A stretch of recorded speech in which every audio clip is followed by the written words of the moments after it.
நண்பர்களே, இப்போ நம்ம புவனேஸ்வரில் அடுத்ததான பார்க்க வேண்டிய இடம்னு பார்த்திங்கன்னா உதயகிரி கந்தகிரி அப்படின்னு சொல்லிட்டு ஒரு சின்ன ஒரு மலை.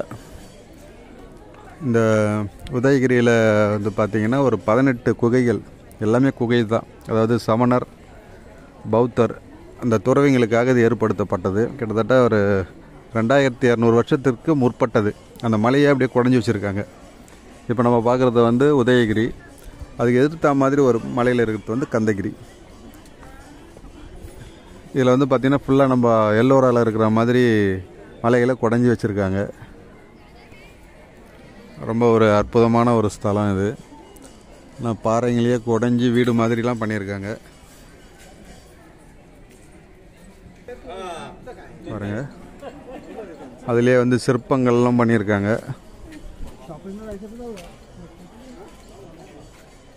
கந்தகிரி பாருங்க, அது உதயகிரி, இது கந்தகிரி.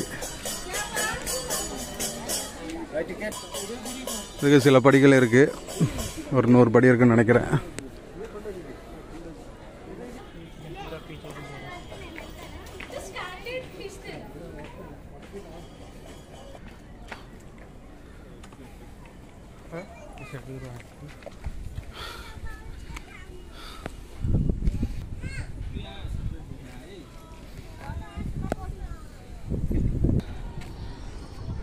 ஒரு கந்தகிரியிலேருந்து உதயகிரி தோற்றம்.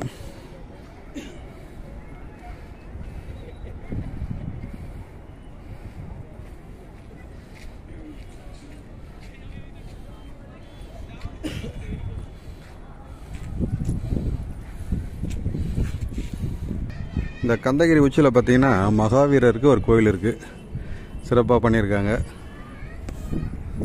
அதாவது ஜெயின்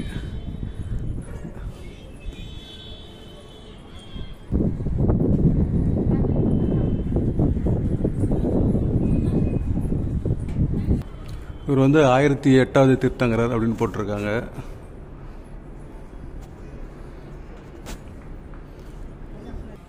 ரொம்ப நல்லா மெயின்டைன் பண்ணுறாங்க, சூப்பராக இருக்குது.